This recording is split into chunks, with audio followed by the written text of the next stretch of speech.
Everyone, welcome to this channel. तो यहाँ पे आज हम डिस्कस करने वाले हैं मूविंग चार्ज एंड मैग्नेटिज्म के क्वेश्चंस, कुछ प्रैक्टिस क्वेश्चंस यहाँ पे हम डिस्कस करेंगे और ध्यान में रखते हुए कि जो टर्म 1 का एग्जाम है उसके हिसाब से क्वेश्चंस, उस लेवल के क्वेश्चंस और जिस पैटर्न पे क्वेश्चंस आ रहे हैं वो यहाँ पे हम करेंगे। तो सबसे पहला सवाल इसमें हमसे पूछा जाता है कि Biot Savart's law may be represented in vector form as. तो वेक्टर फॉर्म में आपसे बायो-सेवर्ट्स लॉ जो है वो पूछा जा रहा है। तो चैप्टर की स्टार्टिंग में ही आप लोगों ने शायद पढ़ा होगा, मैं कहीं भी पढ़ा हो यार, कि ये एक वायर है, ये एक वायर है, पीस ऑफ कंडक्टर है, पीस ऑफ कंडक्टर, और इस कंडक्टर में जो करंट है वो I के बराबर फ्लो हो रहा है। इस कंडक्टर का एक छोटा सा पोर्शन मैं ले रहा हूं, कोई सा भी ले सकते हैं, ये वाला पोर्शन में ले रहा हूं, यहां से लेके यहां तक का पोर्शन। कह सकता हूं कि वायर का शेप ओवरऑल कैसा भी हो, इस छोटे से पोर्शन का जो लेंथ है, का जो शेप है वो स्ट्रेट लाइन ही होगा, स्ट्रेट लाइन ही होगा। सही बात है। मैं मान लेता हूं कि करंट की दिशा में एक छोटा सा लेंथ वेक्टर है, डीएल वेक्टर है, डीएल वेक्टर है। इस छोटे से एलिमेंटल जो है करंट एलिमेंट है, करंट एलिमेंट इसे कह सकते हैं, इट्स अ करंट एलिमेंट। इस करंट एलिमेंट से r डिस्टेंस दूर एक पॉइंट है, पॉइंट P, जहां पर हम मैग्नेटिक फील्ड निकालना चाहते हैं इस छोटे से पार्ट की वजह से। तो एक छोटे से पार्ट से मैं एक वेक्टर बनाऊंगा P तक, उसको कहूंगा मैं R वेक्टर है, दिस इज R वेक्टर, और DL वेक्टर और R वेक्टर के बीच में जो एंगल है थीटा के बराबर है। तो हमारे पास सिचुएशन कुछ ऐसी हो चुकी है कि एक छोटा सा करंट एलिमेंट है DL वेक्टर और एक दूसरा वेक्टर है हमारे पास R वेक्टर है, दोनों के जो बीच में एंगल है वो थीटा के बराबर है। तो इसकी वजह से, इस छोटे से एलिमेंट की वजह से जो मैग्नेटिक फील्ड यहां पर होता है उसका मैग्नीट्यूड होता है dB is equals to mu not upon 4 pi I dl sine theta divided by r square. ये सब लोगों ने फॉर्मूला पढ़ा होगा, याद भी होगा सबको, mu naught upon 4 pi I dl sine theta upon r square. और डायरेक्शन मैग्नेटिक फील्ड की होती है dl क्रॉस r की सेंस में। तो dl क्रॉस r अंदर की तरफ है, तो मैग्नेटिक फील्ड भी यहां अंदर की तरफ हमें मिल जाता है। अब इसको वेक्टर फॉर्म में यदि हमें बनाना है तो देखिए यहां पे मैं r से मल्टीप्लाई करता हूं और r से डिवाइड कर देता हूं। तो ये dl r साइन थीटा, आपने कहीं देखा लग रहा होगा एक्सप्रेशन की a क्रॉस b जो होता है उसका मैग्नीट्यूड होता है ab साइन थीटा। सिमिलरली मैं कह सकता हूं dl और r का जो क्रॉस प्रोडक्ट है उसका मैग्नीट्यूड है dl r साइन थीटा। तो इस फॉर्मूले को लिखा जा सकता है mu not upon 4 pi I dl cross r divided by r cube. ये फॉर्मूला आपको मिल जाता है मैग्नेटिक फील्ड का वेक्टर फॉर्म में। ये छोटा सा मैग्नेटिक फील्ड इस छोटे से एलिमेंट की वजह से है, और यहाँ पे डायरेक्शन आप देख सकते हैं क्लियरली इस फॉर्मूले से कि इस फॉर्मूले में वेक्टर कहां से मिल रहा है। वेक्टर हमें मिल रहा है इस ब्रैकेट से।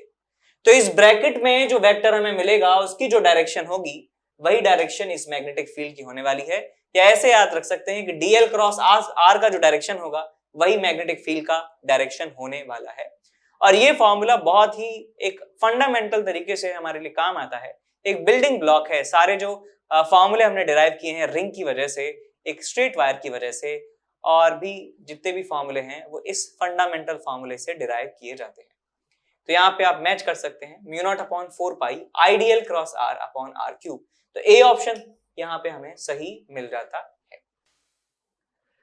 Hello my dear students, I am Neeraj Kumar Chaudhary और फिजिक्स टीचर। बच्चों एक बहुत ही इंपॉर्टेंट इंफॉर्मेशन देनी है।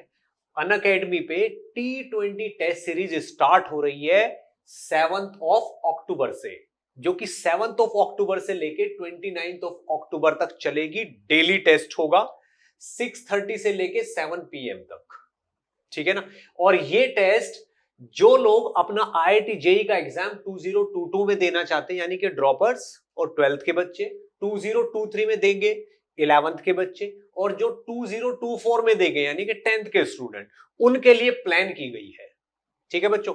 डेली टेस्ट होगा, डेली रिजल्ट आएगा उसी टाइम, और डेली अवार्ड्स हैं इसमें। अगर रैंक 1 आती है आपकी तो आपको 5,000 रुपए का अमेजॉन का वाउचर, 2 to 6 को 3,000, 7 to 20 को 2,000, ठीक है ना। और बच्चों आप अगर विनर हो तो आपको 20% का स्कॉलरशिप भी मिलेगा अगर आपकी रैंक 1 से लेके 50 तक आती है, अगर आप कोई भी सब्सक्रिप्शन लेते हो तो। ठीक है ना, तो बच्चों बहुत ही अच्छा मौका है, जल्दी से जल्दी इसमें एनरोल कर लीजिए। और एनकेसी सर लाइव कोड डालना ना भूले। ठीक है बच्चों, चलिए बेस्ट ऑफ लक। अब चलते हैं अगले सवाल की तरफ। सवाल है हमारे पास नंबर 2। सवाल आपसे कहता है कि बायो-सैवर्ट्स law indicate that a moving electron produces a magnetic field such that B is perpendicular to velocity, B is parallel to velocity, it obeys inverse होना चाहिए यहाँ पे, inverse cube law, it is along the line joining electron and proton। देखिए इसको कैसे करते हैं। हमने अभी बायो-सैवर्ट्स लॉ देखा, वो कुछ इस तरह से था, μ0/4 I dl cross r divided by जो है r क्यूब के बराबर था। ठीक, तो ये हमारे पास था छोटा सा मैग्नेटिक फील्ड dB।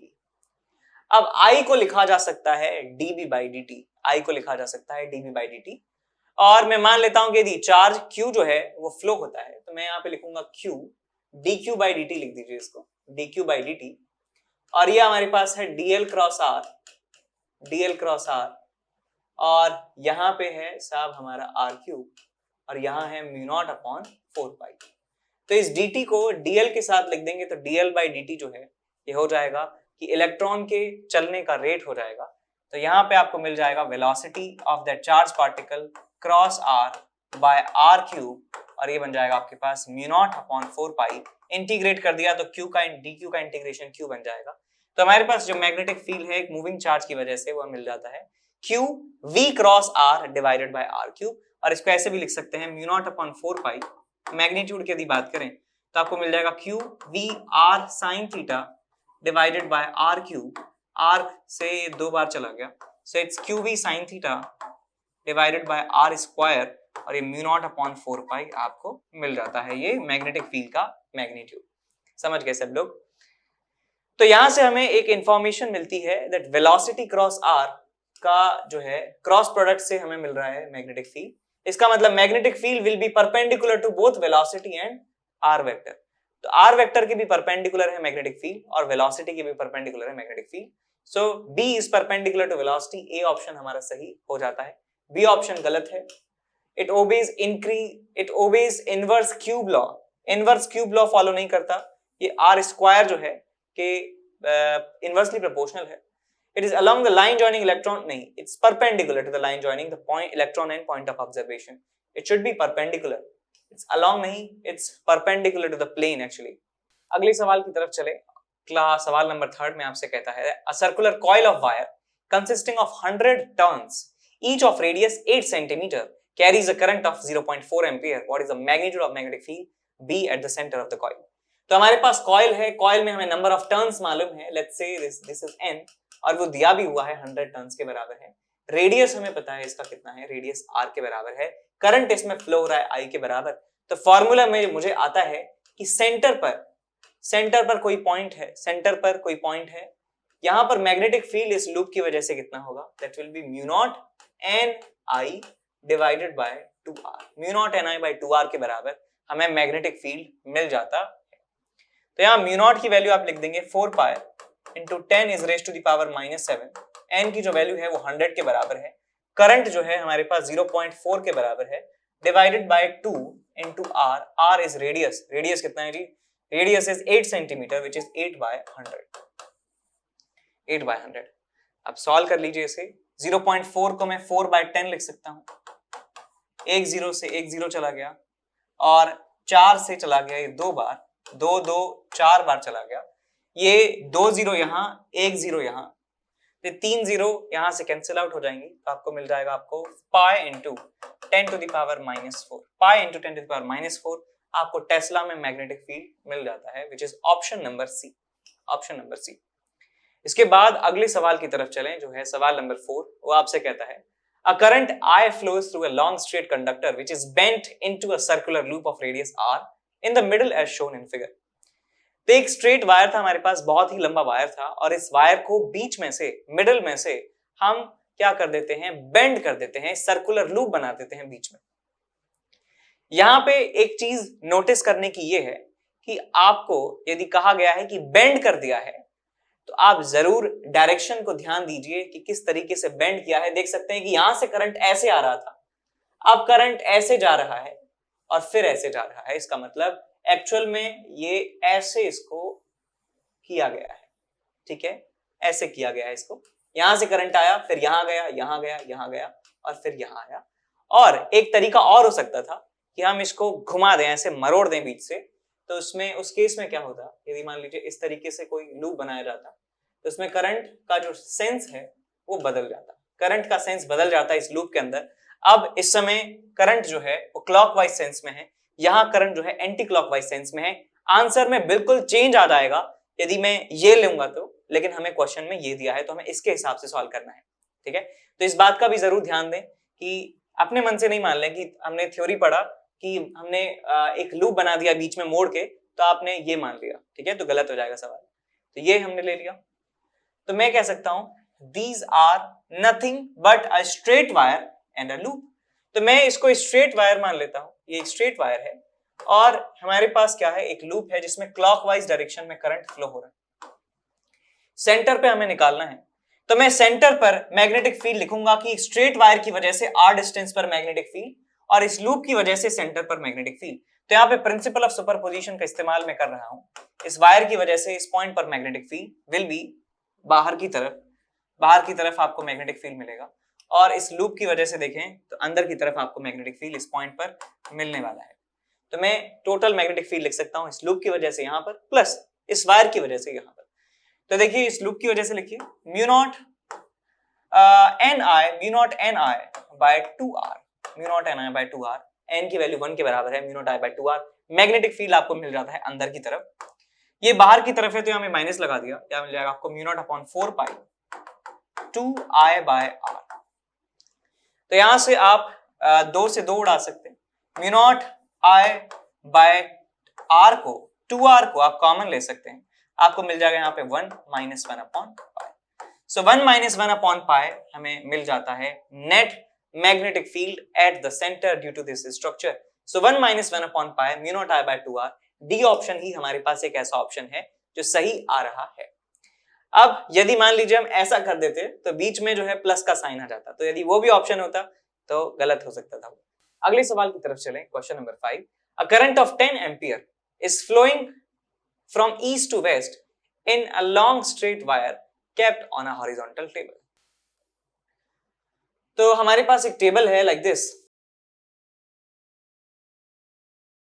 तो ये टेबल है और इस पर एक वायर रखा हुआ है 10 एम्पियर करंट जिसमें ईस्ट से वेस्ट डायरेक्शन में जा रहा है। तो ये करंट है ईस्ट से वेस्ट डायरेक्शन में जा रहा है, लंबा वायर है काफी, 10 एम्पियर का करंट है, हॉरिजॉन्टल टेबल है। Magnetic field developed at a distance 10 centimetre due north. अब देखिए यहां देख लेते हैं, ये ईस्ट है वेस्ट है, तो ये नॉर्थ होगा, ये साउथ होगा और ये अपवर्ड होगा और ये डाउनवर्ड होगा, ठीक है। ये डाउनवर्ड इसे डायरेक्शन कहा जाता है डाउनवर्ड और इसे अपवर्ड कहा जाता है अपवर्ड, समझ गए ना। जैसे मान लीजिए मैं यहां हूं, ये मान लीजिए नॉर्थ है, मेरे पीछे साउथ है और ये ईस्ट है और ये वेस्ट है, तो ये अपवर्ड होगा और ये डाउनवर्ड होने वाला है। बिल्कुल सेम सिचुएशन यहां पर है। तो हमसे एक पॉइंट जो 10 सेंटीमीटर दूर है, यहां पे 10 सेंटीमीटर नॉर्थ पे एक पॉइंट है जहां पर आपको मैग्नेटिक फील्ड बताना है कितना होगा। तो आप यहाँ पे अपना राइट हैंड वाला रूल इस्तेमाल कर सकते हैं कि राइट हैंड का जो इरेक्ट थंब है उसको मैं करंट की दिशा में ऐसे पॉइंट कर दूं और जो अपना जो फिंगर्स हैं, ये वाला जो रिमेनिंग पार्ट है उसे हम उसके ऊपर ले जाएं, उस पॉइंट के ऊपर जहां मैग्नेटिक फील्ड निकालना है।